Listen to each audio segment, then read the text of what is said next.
एक समय की बात है जब छोटे से गांव में बबीता नाम की एक बौनी लड़की अपने परिवार के साथ एक छोटे से घर में रहती थी। बबीता पढ़ाई में खूब होशियार थी। बच्चे उसे बड़े ही पसंद थे। वो अक्सर खाली वक्त में आसपास के बच्चों को पढ़ाया करती थी। बबीता के माता पिता उसके लिए काफी समय से लड़का ढूंढ रहे थे, पर बबीता की हाइट की वजह से वो उसे रिजेक्ट करके चले जाते थे। आसपास के लोग भी बबीता को पीछे से बौनी बौनी करके बुलाते थे। एक दिन की बात है जब बबीता की एक चिट्ठी आती है। बबीता जब उस चिट्ठी को पढ़ती है तो खुशी से झूम उठती है। माँ जल्दी आओ। हाँ बेटी, क्या हुआ? मानसी की चिट्ठी आई है, मुझे वो शहर बुला रही है। उसकी शहर में नौकरी लग गई है और वो वहीं किराए का फ्लैट लेकर रह रही है। अरे पर वो तुझे वहाँ क्यों बुला रही है?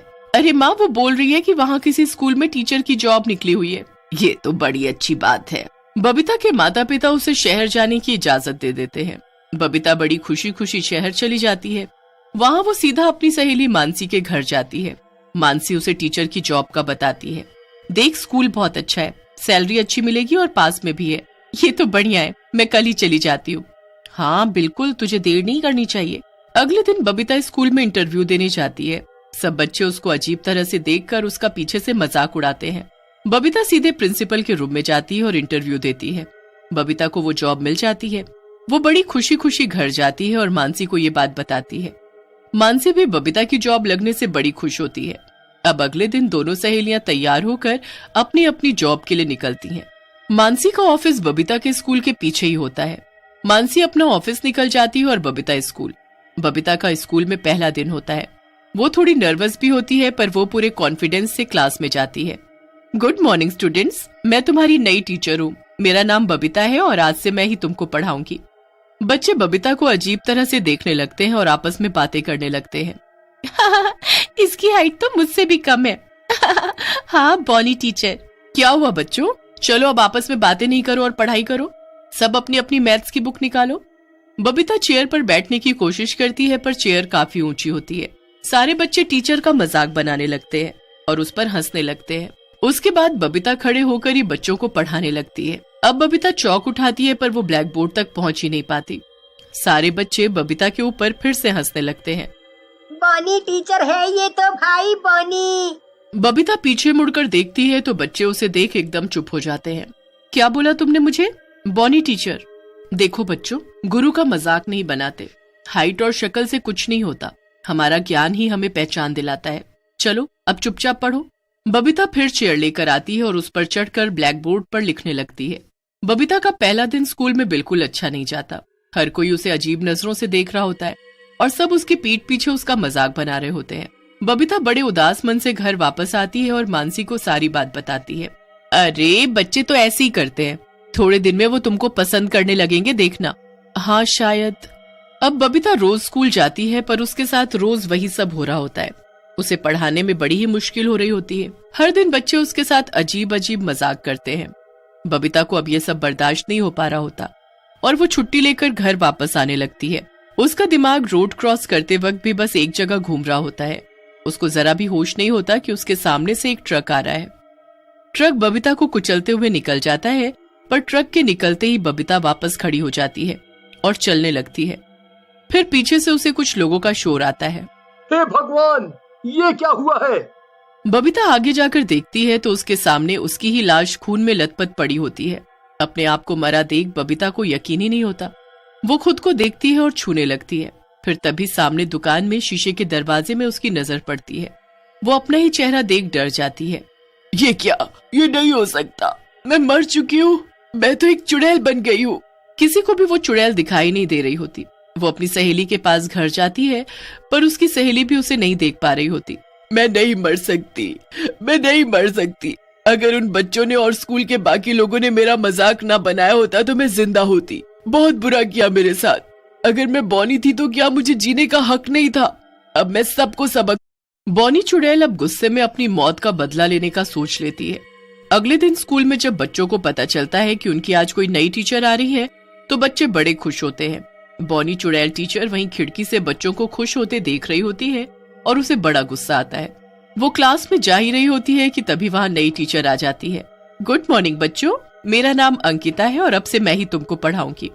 अंकिता बड़ी ही सुंदर होती है। सब बच्चे उसे देख बड़े खुश हो जाते हैं, पर पहले ही दिन वो 4 बच्चों को क्लास के बाहर निकालकर धूप में खड़ा कर देती है।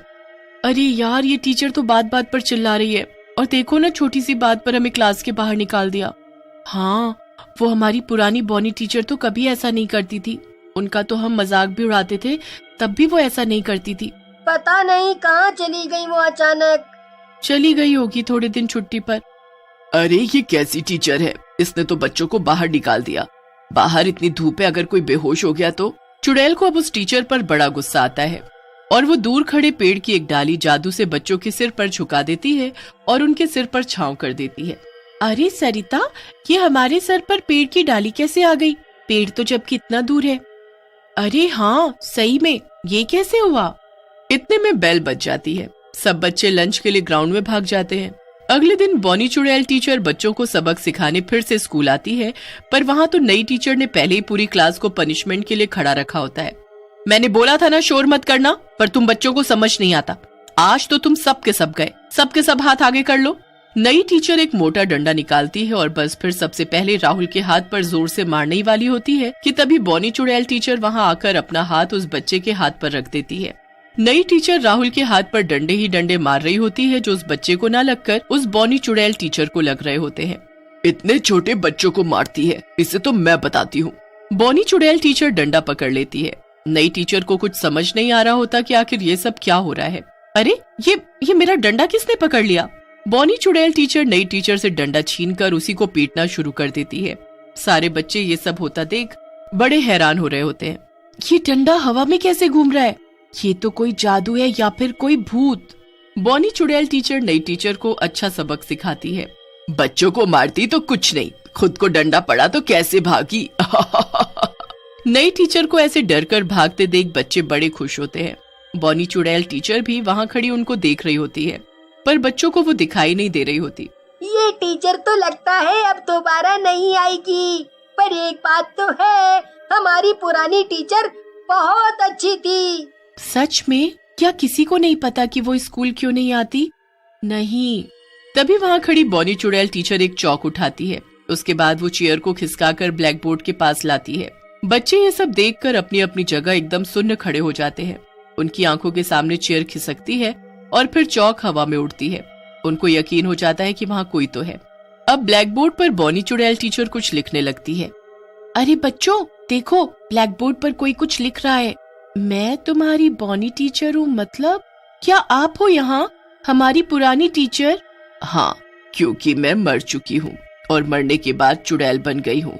अब मैं तुमको नहीं दिख सकती। मतलब वो सब मदद आप ही कर रहे थे हमारी? ये कैसे हुआ मैडम? आप हमें छोड़कर क्यों चले गए? सब मेरा मजाक उड़ाते थे और एक दिन यही सब सोचते हुए मैं एक ट्रक के नीचे आकर मर गई। ये सब पढ़कर बच्चे बहुत रोते हैं। हमें माफ कर दो मैडम, हमने आपके साथ कितना बुरा किया और फिर भी आप रोज हमारी मदद करने आते थे। आप सच में बहुत अच्छे हो, हमें आप जैसी टीचर कभी नहीं मिल सकती। तभी क्लास में प्रिंसिपल मैम आती हैं। बच्चों, वो नई टीचर बोल रही है कि क्लास में कुछ अजीब भूतिया चीजें हो रही हैं, क्या ये सच है? नई टीचर स्कूल छोड़कर चली जाती है। बच्चे अपनी बबली मैडम को हमेशा याद करते हैं। उसके बाद उनकी क्लास में एक ऐसी टीचर आती है जिनका एक पैर नहीं होता। जैसे ही वो क्लास में आती है, बच्चे उनका हाथ पकड़कर उनको अंदर लेकर आते हैं और उनका अच्छे से स्वागत करते हैं। ये देख वो टीचर बड़ी खुश होती है और दूर खड़ी बॉनी चुड़ैल टीचर को उससे भी ज्यादा खुशी हो रही होती है कि उसने जाते जाते बच्चों को एक बड़ी अच्छी चीज सिखा दी।